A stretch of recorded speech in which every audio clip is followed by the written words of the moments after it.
माती आणि माणुसकी याचं बीज बीज पेरतो माझा शेतकरी. नमस्कार, मी प्रियांका मदने.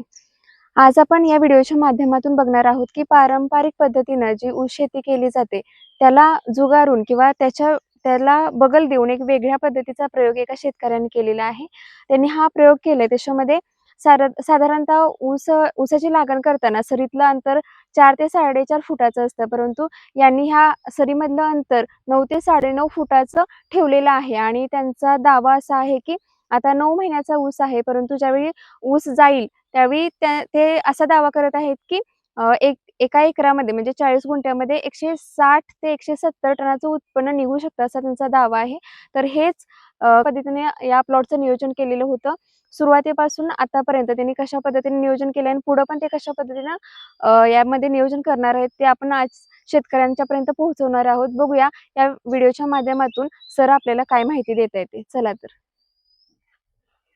नमस्कार सर, तुमचं स्वागत आहे आमच्या चॅनलमध्ये. सुरुवातीला सगळ्या शेतकऱ्यांना किंवा प्रेक्षकांना तुमची ओळख करून द्या. माझं नाव वैभव संजय गुरव, राहणार चिंचणे अंबक, तालुका कडेगाव, जिल्हा सांगली. तर मला पहिला तर प्रश्न आहे जो सगळ्या शेतकऱ्यांना असणार आहे की तुम्हाला ही कन्सेप्ट म्हणजे साधारणतः आपल्याला माहिती आहे की ऊसाची लागण करताना सरीतलं अंतर 4 ते 4.5 फुटाचं असतं, परंतु तुम्ही सांगत आहात की 9 फुटाचं हे सरीतलं अंतर. ही कन्सेप्ट तुम्हाला कशी सुचली कशी पहिल्यांदा? ऍक्च्युली काय आलं, मी 10-15 वर्ष झालं ऊस करतोय आणि ऊस करत असताना अडचणी अनेक यायला लागल्या. म्हणजे ज्यावेळी ऊसाची आम्ही भरणी करत होतो त्याच्यानंतर ऊसामध्ये जायलाच येत नव्हतं. म्हणजे भरपूर फुटवा दिसायचा सुरुवातीला, भरपूर पद्धतीनं असं ऊस टवटवीत दिसायचं, सगळं दिसायचं. परंतु 4, 4.5, 5 महिने गेल्यानंतर एकदा भरणी झाली की ऊसामध्ये शिरता पण येत नव्हतं आणि पानाच्या मध्ये पानं जायची, म्हणजे पानाच्या खाली अशी पानं जायची. त्यामुळे ऊसाची दिसताना चांगला दिसायचा, सगळं व्हायचं. आणि ज्यावेळी 10-11 महिने व्हायला चालू व्हायचे तसं संख्या ऑटोमॅटिक कमी झालेली दिसायला लागली. म्हणजे दिसताना तरी भरपूर दिसायचं, परंतु कारखान्याला जायचं त्यावेळी अपेक्षित उत्पन्न भेटत नव्हतं. मग म्हटलं हे काहीतरी म्हणजे आपण आंधळा कारभार केल्यासारखं होतंय. म्हणजे दिसताना दिसतंय परंतु जाताना कारखान्याला आपल्या तेवढ्या पटीत जात नाही. मग याच्यावरती पर्याय काय म्हणून आम्ही एक शाश्वत असा पारदर्शक प्रयोग करायचा निर्णय घेतला. त्याच्यामध्ये म्हणजे कुठं बघितलेलं का अगोदर? याच्या अगोदर आम्ही बघत होतो, युट्यूबच्या माध्यमातून बघत होतो. 6 फूट, 7 फूट, 8 फूट पण बघत होतो. परंतु आम्ही म्हणलं आता आपण त्याच्यामध्ये अजून 1 फूटभर वाढवूया अंतर, म्हणजे नक्की प्रॉब्लेम काय आहे ते सॉल्व्ह होतील. आणि महत्वाचा कन्सेप्ट असा आहे की म्हणजे यांत्रिकीकरण ज्या पद्धतीने व्हायला पाहिजे ऊस शेतीमध्ये ते अजून झालेलं नाही. मग ट्रॅक्टरच्या माध्यमातून आपण शेती करू शकतो. ही म्हणजे ज्यावेळी आपल्याला स्प्रे करायचे त्यावेळी ट्रॅक्टर आपण मधनं फिरवू शकतो आणि ट्रॅक्टरच्या माध्यमातून आपण ब्लोअरच्या साहाय्याने स्प्रे करू शकतोय. त्याच्यानंतर तण व्यवस्थापन करत असताना तण जर उगवलं तर आपला हा जो मधला पट्टा आहे याच्यामध्ये आपण जर ट्रॅक्टर फिरवला, रोटर असेल किंवा आपण फन कोळो जर केला तर तण व्यवस्थापन होऊ शकतंय. मग त्याच्यामध्ये आपला बराचसा खर्च कमी होतोय. म्हणजे समजा आपण भांगलणीसाठी एक 15,000 खर्च करत असेल, 3 भांगलणी 4 भांगलणी करत असेल तर तो खर्च आपला कमी झाला. मग तो खर्च वाचलेला आपण याच्यामध्ये इन्व्हेस्ट करू शकतो. म्हणजे खताच्या माध्यमातून असेल किंवा दुसऱ्या ह्याच्या माध्यमातून आपण खर्च त्याच्यामध्ये घालू शकतो.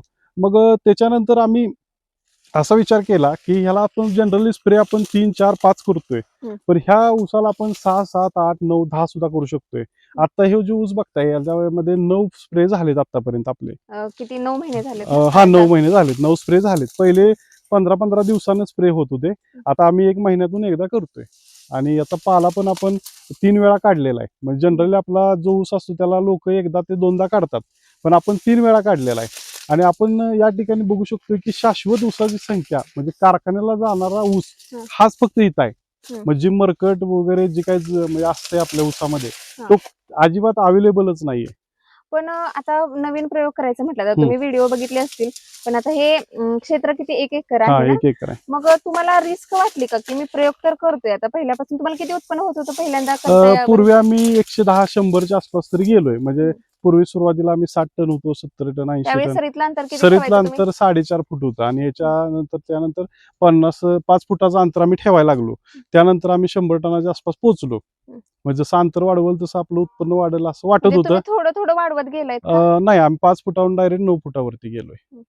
असं झालंय. आणि रिस्क वाटत होती कारण जाणं येणारे लोक नाव जास्त ठेवत होती. कारण ज्यावेळी हे मोकळं होतं, आता मग आपलं की तुम्हाला 9 फूट जाणवत नाहीये. कारण आज जर हा स्ट्रक्चर जर तुम्ही बघितलं तर 9 फूट वाटत नाही.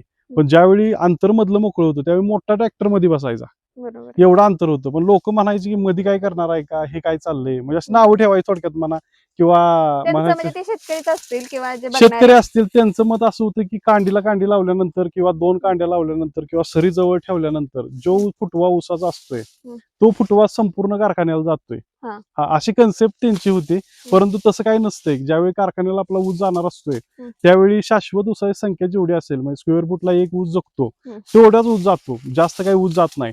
परंतु आपलं खच्चीकरण कुठं होतं ऊसाचं, तर आपण फुटवे काढताना 1 लाख काढतो. बरोबर. मग 1 लाख फुटवा आपला कारखान्याला जात नाही. त्या ठिकाणी समजा 40,000 जर फुटवा कारखान्याला गेला तर जो 60,000 फुटवा आहे तो अन्न खाऊन मेलेला असतोय.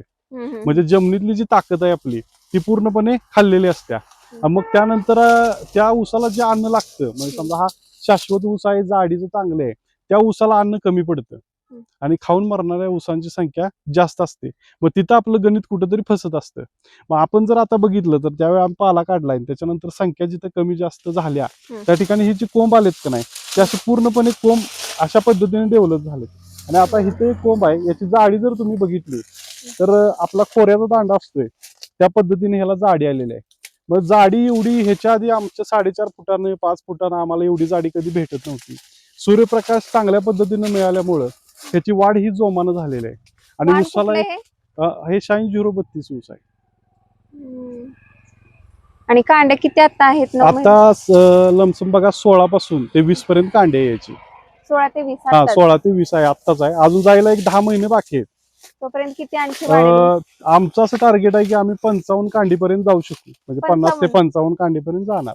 आणि हे अशक्य वाटण्यासारखं आहे कारण आता जर जनरली विचार तुम्ही केला हं. तर ज्यावेळी ऊसाची भरणी झाली, धरून चाला 4 महिन्यांनी झाली, 120 दिवसानंतर ऊसाला झाले आता 9 महिने, बरोबर. तर महिन्याचा जर काउंट काढला तुम्ही तर 3 कांडी ते 4 कांडी येतोय. हं, हं, हं, हं. बरोबर का? बरोबर. 9 म्हणजे महिन्यामध्ये हा, जर 9 आपण महिने म्हटलं तर 4 कांडी तर येते, 16 कांडी आपण पकडूया. महिन्याला 4 कांडी आता ऊस टाकतोय, अजून आपल्याला 10 महिने आहेत. बरोबर. बरोबर, 40 काउंट येतोय. आम्ही म्हणतो 40 पण सोडून द्या, आम्ही म्हणतो 3च पडेल महिन्याला. हं. तर 30 झाली आणि हं. ही एक 20, म्हणजे 50-55 कांडीच्या आसपास. आणि पावसाळ्यात ज्यावेळी त्याला नायट्रोजन हवेतला मिळतो हं. आणि वातावरण पूरक मिळतं त्यावेळी ऊसाची वाढ ही झपाट्याने होत असते. हं. आणि आपण जर बघितलं तर आपला जून जुलैला ऊस 20 कांडीवरती 18 कांडीवरती असतोय. तो टप्पा आम्ही आता मार्च महिन्यामध्येच गाठलेला आहे. हं. म्हणजे 3 महिने आम्ही आधी ऍडव्हान्स झालेलो आहे, असं आमचं वैयक्तिक मत आहे. कारण आम्ही जनरली बघतोय बाहेर ऊस, त्याची पण तीच पद्धत आहे. पण तुम्ही पहिल्यापासून पण करताय, हा, त्याच्यामुळे पहिल्यापासून तुमचा पण पहिला करतोय. पण अनुभव आहे. आणि ही लागण आडसाली आहे, मग आडसाली करण्याचं कसं ठरवलं तुम्ही? म्हणजे त्याच्या पूर्व मशागत करत असताना आडसाली करायची, म्हणजे उत्पन्न जर पाहिजे असेल आपल्याला शाश्वत हं. आणि चांगल्या पद्धतीनं रेकॉर्ड जर करायचं असेल एखाद्या गोष्टीत, तर आपल्याला वेळ पण द्यावा लागतो. असं बरोबर. नाही की 8 महिन्यामध्ये 9 महिन्यामध्ये एकदम आपल्याला अवरेज जास्त भेटेल. कारण प्रत्येक पिकाचं एक वय ठरलेलं असतं, हं. त्यानुसार त्याची वाढ होत असते. मग ज्यावेळी आम्ही जनरली ऊस लावायचं नियोजन केलं त्यावेळी जानेवारीत रान पूर्ण मोकळं केलं होतं. हं. पूर्वीचा ऊस होता काढून टाकला, त्याच्यानंतर शेणखत टाकलं 60 वाल्या, आणि त्यानंतर शेणखत अगोदर टाकून घेतलं. 60 वाल्या शेणखत टाकलं. त्याच्यानंतर नांगरणी केली. नांगरणी करत असताना आडवी एक वेळ केली, हा. त्यानंतर 1 महिन्याचा गॅप टाकला, उभी एक वेळ केली, म्हणजे रानाला पूर्ण वापसा स्थितीमध्ये आणलं, भुसभुशीत केलं. त्याच्यानंतर आम्ही मे महिन्याच्या किती पहिल्या वेळ आठवड्यात म्हणजे जानेवारी पासून? जानेवारीपासून एप्रिलपर्यंत फक्त जमिनीवरतीच काम झालं. बरोबर आहे. म्हणजे जमीनच फक्त कशी सुपीक होईल ह्या गोष्टीवर कॉन्सन्ट्रेशन आम्ही केलं, की जेणेकरून जमिनीचा सेंद्रिय कर्ब तो डेव्हलप चांगल्या पद्धतीनं झाला पाहिजे. कारण पुढे अडचणी येऊ नयेत. कारण असा ऊस लावला म्हणून येत नाही, त्याला पार्श्वभूमी पण इतिहास पण महत्वाचा असतो. मग त्यानंतर आम्ही मेच्या पहिल्या आठवड्यामध्ये, म्हणजे पाऊस वगैरे येईल हा दृष्टिकोन पुढे ठेवूनच त्याला 4.5 फुटानं आम्ही सुरुवातीला सऱ्या सोडून घेतल्या. 4.5 फुटानं सरी सोडल्यानंतर परत एक आड एक सरीत ऊस लागण केली. एकाडे. हा, आणि त्याच्यामध्ये 9 बाय 1.5 वरती लागण केलेली आहे, म्हणजे एका रोपातलं अंतर 1.5 फूट आहे या ठिकाणी. हे अंतर 1.5 फूट हा, आहे. 1.5 फूट आहे. आता आपण जनरली इकडे बघितलं तर तुम्हाला वाटणार नाही की ते 1.5 फूट अंतर सुद्धा आहे, म्हणजे असा कारण सलग ऊस तुम्हाला दिसतोय त्या सलगच ठिकाणी. दिसतोय, त्याच्यामुळेच म्हटलं. आणि तुम्ही सूर्यप्रकाशाचं सांगितलं, म्हणजे हे अंतर ठेवल्यामुळे तुम्हाला वाटतं की सूर्यप्रकाश पोहोचला, चांगल्या पद्धतीने सूर्यप्रकाश मिळाला आणि त्याच्यामुळेच ही वाढ ऊसाची झालेली वाढ आहे. झालेली हा, आहे. आणि काय होतंय, आता हे पान आहे तर हे लवकर म्हणजे वाळत नाही, कारण त्याला अन्नद्रव्य जे कांडीला जातात ते पूर्णपणे इथून जातात. इथून आता समजा ह्याला अन्नद्रव्य जात आहेत, जर ही 4.5 फुटामध्ये असतं तर हे मागच वाळलं असतं पान. बरोबर. मग ते असं पूर्ण एका खाली एक झाकलं गेलं असतं आणि त्याच्यामुळे त्याची वाढ झाली नसती. आणि सूर्यप्रकाश जास्त मिळाल्यामुळे पानाची रुंदी चांगल्या पद्धतीने आहे. आणि जेवढी ऊसाची पानाची रुंदी असेल तेवढं पेरातलं अंतर चांगलं पडतं आणि जाडीही तेवढ्या प्रमाणात चांगली मिळते. आता हे अंतर जास्त ठेवलं त्याच्यामुळे मग कांड्यातलं म्हणजे आता 4.5 फुटे असतं तर जास्त तुम्ही कांड्या लावू शकला असता. हे किती लावले बियाणं? आता 3200 रोपं आपण या ठिकाणी लावलेत. मग मग तिथं पण 4.5 फुटाचं अंतर असतं तर 6400 रोपं लागले असते आपल्याला. मग तरी पण तुम्ही म्हणताय की 4.5 फुटापेक्षा पण डबलच किंवा जास्त उत्पन्न ह्याच्यामध्ये. आता कसं आहे, किती रोप लावली ह्याला महत्व नाही. हा. तुमचा ऊसाचा फुटवा किती आला आणि कारखान्याला किती जाणार आहे, ह्या गोष्टी महत्वाच्या आहेत. आता पूर्वी लोक 2-2 कांड्या लावायच्या, म्हणजे एकाला एक हा. घासून हो. म्हणजे टनावरती बियाणं ठरवायचे. मी 5 टन लावलं, 10 टन लावलं. म्हणजे जनरली जुन्या पद्धतीमुळे त्याच्यानंतर आपण 2.5 फुटावरून 3 फुटावर, 3.5 फुटावर, 4 फुटावर, 5 फुटापर्यंत आलो. तरी सुद्धा आपलं जे सरासरी उत्पन्न आहे ते थोडं थोडं थोडं थोडं वाढत राहिलं. मग किती ऊस लावला ह्याच्यापेक्षा आपला कारखान्याला किती गेला, ही बरोबर. कन्सेप्ट महत्वाची आहे. नक्कीच. हा, तुम्ही मग सांगता सांगता पुढे राहिलं. पहिल्यांदा शेणखत टाकलं हा. तुम्ही. त्याच्यानंतर पुढे काय केलं? 6 महिन्यापर्यंत तुम्ही थांबला. 6 ते जानेवारी ते फेब्रुवारी, एप्रिल मध्ये मार्च. शेणखत टाकून नांगरट उभी आडवी करून घेतली. हम्म. त्यानंतर रोटर मारला मेच्या पहिल्या आठवड्यात. त्यानंतर 4.5 फुटाची सरी सोडली. हम्म. त्यानंतर रान तापत ठेवलं, एक हम्म. पाऊस पडून दिला. पाऊस पडल्यानंतर तण उगवलं. तण उगवल्यानंतर त्याच्यावरती तणनाशकाचा स्प्रे केला. तणनाशकाचा स्प्रे केल्यानंतर त्याच्यामध्ये सेंकॉर सारखे जे बिननाशक आहे ते पण ऍड केलं. त्याच्यामुळं भविष्यात तण जास्त आलं नाही. आणि भविष्यात ज्यावेळी तण आलं त्यावेळी हिथं मध्ये सरी होती पूर्ण, ते आम्ही सरी रोटरनं सफाई करून घेतली. फनकोळव करून सफाई करून पूर्ण घेतली. आणि त्याच्यानंतर ही सरी गेली. राहता राहिलं तण कुठलं, बुडक्यातलं तेवढंच सरीतलं. म्हणजे समजा 1 एकर ऊसातलं 20 गुंठ आणि 20 गुंठ्यातला पण मधला पॅसेज गेला, म्हणजे राहिलं किती 10 गुंठ. मग 10 गुंठ भांगलण्यासाठी आपल्याला 1000 रुपये खर्च आला. बरोबर. खर्च पण कमी आला याच्यामुळे, असं झालं. पुढं मग काय केलं? सुरुवातीपासून पाणी व्यवस्थापन कसं केलं? पाणी व्यवस्थापन जेवढं गरजेचं आहे याला, म्हणजे हे पूर्ण प्लॉट हा ड्रिप इरिगेशनवर आहे. याला पाट पाणी एक पण आपण दिलेलं नाही. एक पण पाट पाणी याला दिलेलं नाही. म्हणजे लोक म्हणतात की ऊसाला पाणी जास्त लागतंय किंवा काय, तसं काय नाही. जमिनीला पाणी देण्यापेक्षा फक्त पिकाला पाणी देणं महत्वाचं आहे. म्हणजे आता जर तुम्ही कुठं जरी बघितलं तर जमीन पूर्ण खालनं अशी चिरडलेली असणार आहे आणि ऊस मात्र तुम्हाला हिरवा दिसणार. हिरवागार दिसतं. हा, म्हणजे कसं आहे, तर जमिनीच्या मुळीला म्हणजे ऊसाच्या मुळीला पाणी जेवढं आवश्यक लागतंय त्याला प्यायला, तेवढंच पाणी जर आपण दिलं तर ऊस शाश्वतपणे येऊ शकतोय. आणि आवाढव्य पाणी दिल्यानंतर जमिनीतले जे काही फर्टिलायझर्स आपले असतील ते खाली लिच आउट होतात. म्हणजे खाली जमिनीत निघून जातात आणि जमीन पण आपली खराब होण्याची शक्यता असते.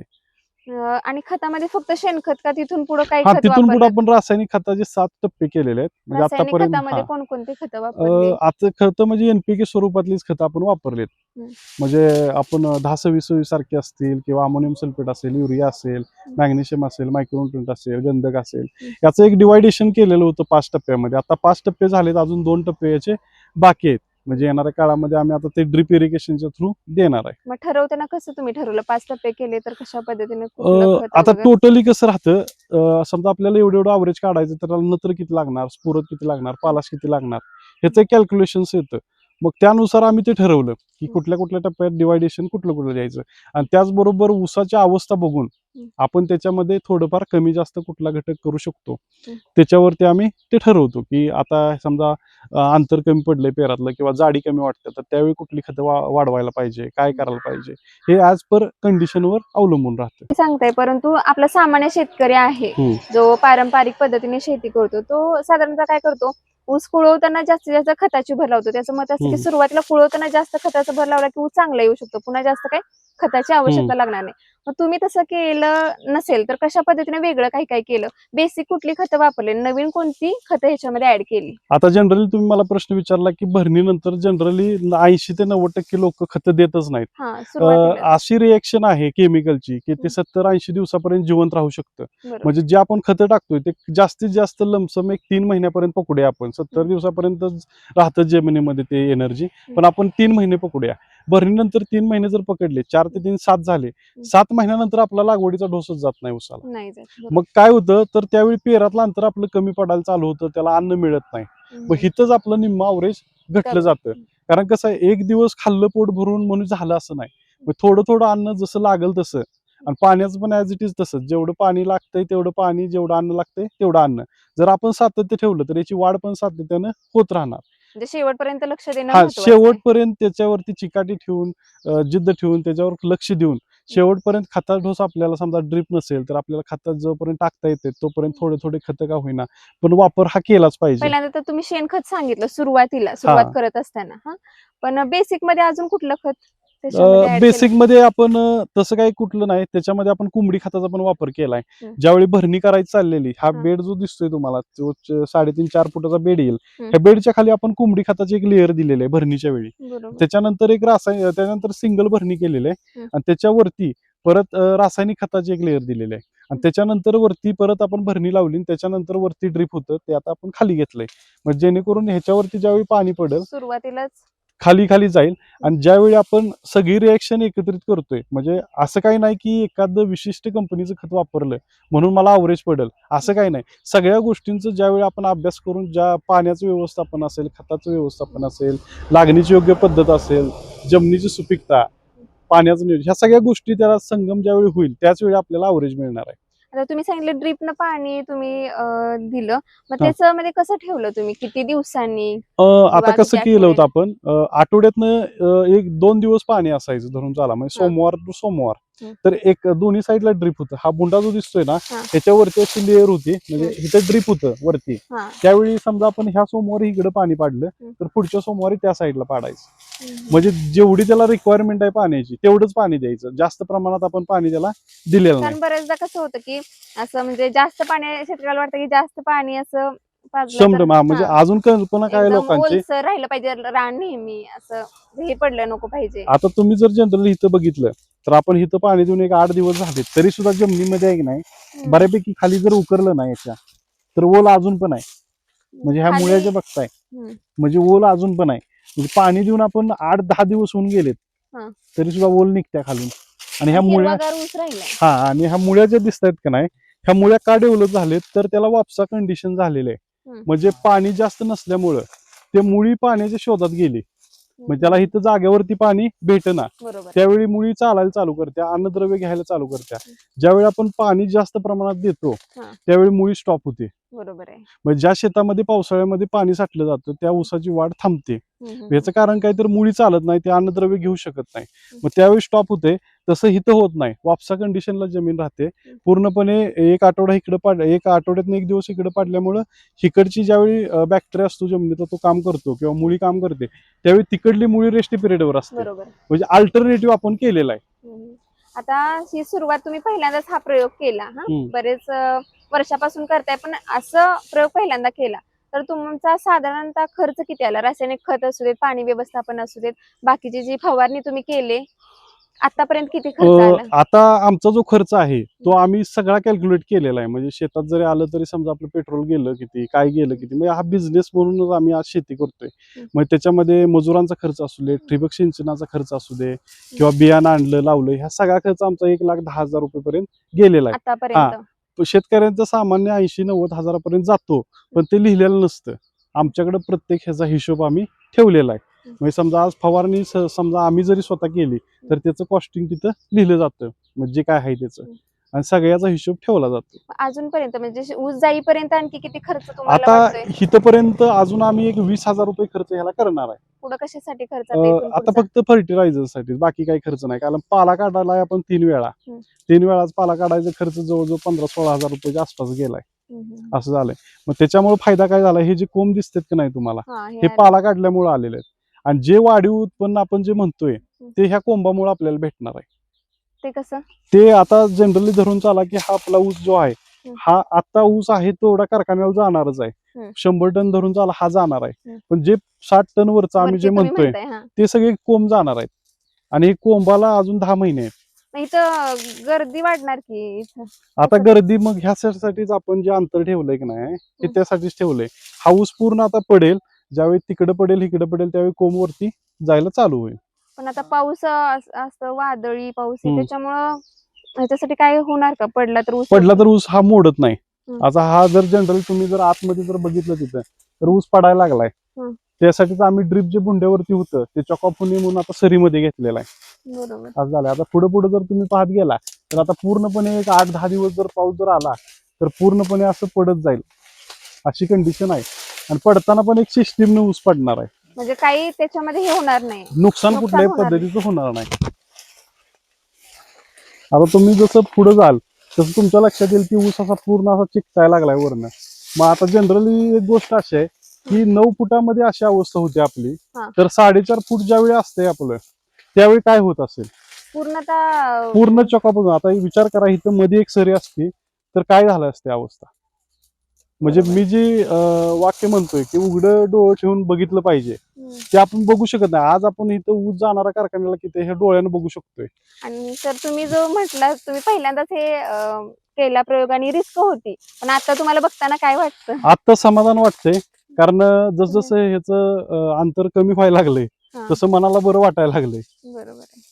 आणि जशी तुम्ही अपेक्षा केलेली तशा पद्धतीचं तुम्हाला दिसतंय चित्र, जसे तुम्ही आता सुरुवातीला ठेवलं जे आमच्याकडे आता व्हिजिट साठी लोक येत आहेत, म्हणजे जे चांगले चांगले अवरेज ज्यांनी काढले, जे 130, 120, 100च्या वरती गेलेत, तशा लोक बऱ्यापैकी प्लॉट बघण्यासाठी 100 किलोमीटर 200 किलोमीटर वरने येत आहेत. त्यांचं असं मत आहे की ऊसाचा जो पोत आहे आज, हा आमच्या ऊसाला पण नव्हता त्यावेळी, म्हणजे ह्या दिवसामध्ये मार्च महिन्यामध्ये असा पोत नव्हता, कारण पाऊस एक पण नाही पडलेला अजून. तर असा पोत आहे, ज्यावेळी पाऊस पडेल त्यावेळी ह्याची गती डबल होणार आहे. बारामती मधलं पण बरेचसे व्हिडिओ बघितले त्याच्यामध्ये की तो ऊस आणि तो ऊस पडू नये म्हणून केलेली यंत्रणा बघितली. तर तुम्ही तर म्हणताय हा ऊस पडणार, परंतु पडला तरी वजनाला त्याच्यामध्ये फरक नाही पडणार, म्हणजे हे जरा समजावून सांगा कसं. आता काय होणार आहे माहितीये का मॅडम, ज्यावेळी आपण तो प्रयोग बघितला त्यावेळी आपण कॉस्टिंग पण बघितलं पाहिजे. म्हणजे सामान्य शेतकऱ्याला कॉस्टिंग पण परवडलं पाहिजे.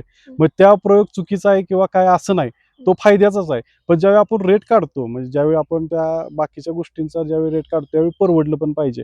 आपल्या हातामध्ये जेवढा आहे तेवढा आपण करू शकतो. पण आज ज्यावेळी ऊस पडेल ना त्यावेळी ह्याला जास्त सूर्यप्रकाश, म्हणजे आतापर्यंत सूर्यप्रकाश हा 4 महिने एक्स्ट्राच मिळाला याला धरून चाला, तर इथून पुढे पण जास्त प्रमाणात मिळत राहील, कारण हा जो ऊस आहे तो व्हिडिओ तुम्ही पण बघितलाय ते लावलेला अँगल बघितलाय तुम्हाला इथं म्हणजे वाटतंय का न काही लावता पण सूर्यप्रकाश भेटणार आणि सूर्यप्रकाश भेटायसाठीच आपण अंतर वाढवलंय. म्हणजे जे पडल्यानंतर पण ह्याला सूर्यप्रकाश भेटणार, कारण हा ऊस पडताना आपण 3 वेळा पाला सोलून घेतलेला आहे. म्हणजे प्रॉब्लेम्स येणार नाहीत असं नाही, 100% काय सॉल्व्ह सूर्यप्रकाशाचा प्रॉब्लेम होईल असं नाही. थोडीशी गतीला प्रमाणात म्हणजे थोड्याफार प्रमाणात ही प्लस मायनस होईल, परंतु जनरली ऊसापेक्षा 100% म्हणजे तिथं जे नुकसान होतं त्याच्यापेक्षा नक्कीच कमी 100% कमी होणार आहे, उत्पन्न वाढणार आहे असं होणार आहे. कारण आता कसं आहे, समजा आपण 1 लाख 1.5 लाख जर इन्व्हेस्ट केले तर आपल्याला प्रॉफिट पण मिळाला पाहिजे. आपण जर सगळ्या गोष्टींचा जर हिशोब केला त्याच्यामध्ये खर्च आणि ह्याच्यामधला खर्च फरक आहे. आता जर समजा ते करायचं म्हटलं तर आपल्याला 1 एकरला कमीत कमी 15 लाख खर्च येईल सुरुवातीलाच. आणि इथं तुम्ही सांगताय किती मग आम्ही आता हे 1,10,000 रुपये मध्ये बसवले सुरुवातीपासून सांगता त्याच्यामध्ये. मग आम्ही आता 1,30,000 पर्यंत खर्च करणार आहे याला.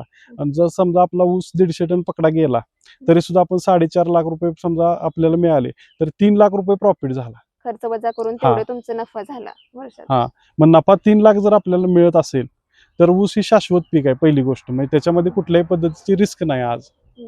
मग आपण जास्त इन्व्हेस्टमेंट न करता जेवढे आपल्याला शक्य होतंय सामान्य शेतकऱ्याला, प्रयोग असतो, म्हणजे शेवटी प्रयोग असतो, तर कॉस्टिंग बघितलं जात नाही. पण आम्ही या ठिकाणी प्रयोग करताना सुद्धा शेतकऱ्याचा विचार करून आम्ही स्वतः कॉस्टिंगचा विचार करूनच हे सगळं केलंय, म्हणजे आपल्याला कमी इन्व्हेस्टमेंट मध्ये जास्त प्रॉफिट कशा पद्धतीने मिळू शकेल. आता सर तुम्ही 1 एकरामध्ये तर केलं, पण ज्यांची शेती कमी आहे ते पण हा प्रयोग करू शकतील का, काय वाटतं तुम्हाला? 100% करू शकतील, कारण समजा एक 10 गुंठ शेती आहे धरून झाला एखाद्या सामान्य शेतकऱ्याला, तर त्याला 5 गुंठ ऊस लावायचा आहे, पण त्याच्यावरती लक्ष द्यायचं आहे.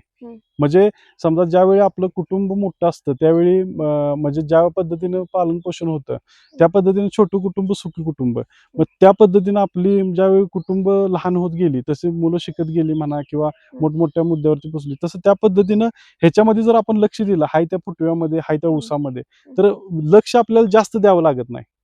आता आम्ही ज्यावेळी या प्लॉटचं सगळं काय बघत असतोय फिरत असतोय, प्रत्येक सरी ना सरी फिरू शकतोय, काय प्रॉब्लेम्स आहेत ते बघू शकतोय. पण आता जर 4.5 फूट असतं तर आम्ही बघू शकलो नसतो काय. म्हणजे बाहेरनं तुम्हाला सगळं हिरवं दिसलं असतं, पण आतमध्ये काय झालंय, ऊस किडलाय, जास्त हे झालं शिरताच येत नाही आतमध्ये, असं मग किडलाय ऊस राहिलाय ऊस काय झालंय कळणारच नाही. आणि भले समजा याच्यामध्ये जर संख्या एका दुसरी कमी असली तरी सुद्धा त्याचं जे वजन आहे ते जास्त भरणार. कारण का तर जास्त फुटवे याच्यामध्ये आले नाहीत, त्यामुळे एनर्जी ह्याची जी आहे ते पूर्णपणे ह्याच उसाला लागणार. आणि कसं आपण बारामती मधला प्रयोग बघितला, पण ते जास्त क्षेत्र पाहिजे असते, कमी ह्याच्यामध्ये करणं थोडं रिस्क आणि खर्चाचं तुम्ही सांगितले. आता तुम्ही सांगताय की 10 गुंठ जरी क्षेत्र असलं तरी तुम्ही हा प्रयोग सर सांगताय ते करू शकताय तुम्ही, आणि सरांनी सांगितले त्या पद्धतीने खर्च पण कमी येणार आणि तुम्ही उत्पन्न उत्पन्न पण लक्ष दिलं वाढणार. तर उत्पन्न डबल किंवा त्याहीपेक्षा जास्त तुम्हाला मिळू शकतं. जेवढं कमी क्षेत्र असेल तेवढं उत्पन्न जास्त निघणार. आणि सुरुवात करताना तुम्ही कमी क्षेत्रात चांगल्या हा. पद्धतीने करू शकताय. आता आम्ही ज्यावेळी भविष्यात ऊस लावीन 4-5 एकर, त्यावेळी आम्ही अशा कन्सेप्टने लावू शकतोय ना. हो. कारण 1 एकरामध्ये तुम्हाला दिसलंय सक्सेस त्याच्यामध्ये. झालंय, असं झालंय. तुम्ही सर 4.5 फुटाचं पण एक हा. ठेवले सर, ते पण दाखवा हा, म्हणजे म्हणजे आपल्याला आता फरक शेतकऱ्यांना बघायला मिळेल. हा, म्हणजे त्याच्यामध्ये दोन्हीमध्ये काय फरक पडलाय. इथलं तर तुम्ही सांगितलं हा. सर्व माहिती, तिथं पण बघूया म्हणजे दोन्ही मधला फरक लक्षात येईल लक्षात आपल्या. येतोय लगेच. तर मित्रांनो, आपण बघितलं आणि सरांच्याकडून ऐकलं, हा 9 फुटी सरीचा हा प्रयोग आहे आणि त्याच्यामध्ये तुम्ही बघितलं सरांनी सुरुवातीपासूनची माहिती सांगितली आणि कशा पद्धतीने शेती करताना नवीन प्रयोग केल्यानंतर कसा फरक दिसतोय ते आपण बघितलं. सरांनी अजून एक सरी जी नेहमीच्या पद्धतीने शेतकरी साधारणपणे करत असतात 4.5 फूट सरी, ते पण त्यांनी केलेलं आहे दुसऱ्या बाजूला. त्यातून आपल्याला दोन्हीमध्ये फरक काय आहे ते दिसून येईल, ते पण आपण चला बघूया. तर पलीकडची आहे ती 9 ते 9.5 फुटाची सरी अंतर आणि ही आहे ती 4.5 फुटाची सरी. तर दोन्ही मधलं अंतर तुम्ही सहज बघू शकताय कशा पद्धतीने दोन्हीमध्ये फरक आहे तो बघू शकताय. ह्या ऊसातला फरक बघा आणि या बाजूच्या ऊसामधला फरक बघा. तर खरंच सरांनी हा प्रयोग केला, परंतु इतर शेतकऱ्यांना ह्या प्रयोगावरून नक्कीच याचा फायदा होईल आणि ते सुरुवातीपासून सरांनी ज्या पद्धतीने केलं तशा मार्गदर्शनाखाली इतर शेतकरी पण असा प्रयोग यशस्वी करू शकतील. आणि क्षेत्र 10 गुंठ असलं तरी पण हा प्रयोग सामान्य शेतकरी यशस्वी करू शकतो असं सरांनी या ठिकाणी सांगितलं. सर, आता सामान्य शेतकऱ्याला तुम्ही हा प्रयोग तर केलाय, तुमचं काय मार्गदर्शन असेल किंवा काय सल्ला असेल?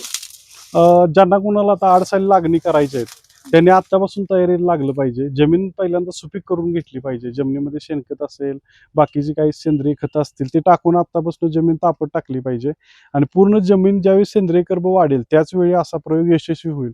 जर आपण असंच लावलं तर ते होणार नाही. नक्कीच. खूपच माहितीपूर्ण हा व्हिडिओ होता आणि सरांनी खूप चांगल्या पद्धतीनं आपल्या सर्व शेतकऱ्यांच्या पर्यंत ही माहिती पोहोचवण्यासाठी प्रयत्न केलेला आहे. आणि खरंच आपण बघितलं, सरांची माहिती देणे पण बघितलं आणि खरंच पटलं नसतं कुणालाही खरंच हा फरक एवढा दिसण्यासाठी हे 4.5 फुटाचं अंतर ठेवून किंवा 4.5 फूट सरीमधलं अंतर ठेवून पण आपल्याला सहज ओळखता येते की ह्या दोन्हीमध्ये जो बदल आहे किंवा दोन्ही ऊसामधला फरक आपल्या सहज दृष्टीला येतोय. जाडी दाखवा, जाडी ह्याची पेरातला पण अंतर. जाडी तुम्ही बघू शकताय आणि या बाजूची पण बघू शकताय. तर हा आपल्याला जाणवणारा फरक या ठिकाणी दिसतोय. त्यामुळे प्रत्येक शेतकऱ्यांनी हा प्रयोग खऱ्या अर्थानं नक्की करून बघायला हवा असं या ठिकाणी म्हणावं लागेल.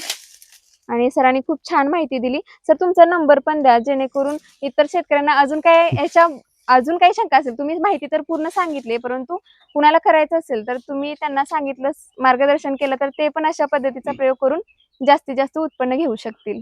माझा मोबाईल नंबर आहे 97 66 91 99 15. तर हा सरांचा नंबर आहे.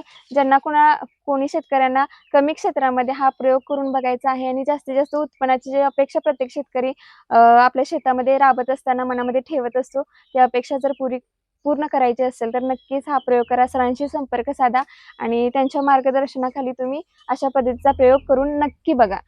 तर सरांनी एवढी महत्त्वपूर्ण माहिती दिली त्याबद्दल सर तुमचे मनापासून धन्यवाद. Okay, thank you. धन्यवाद.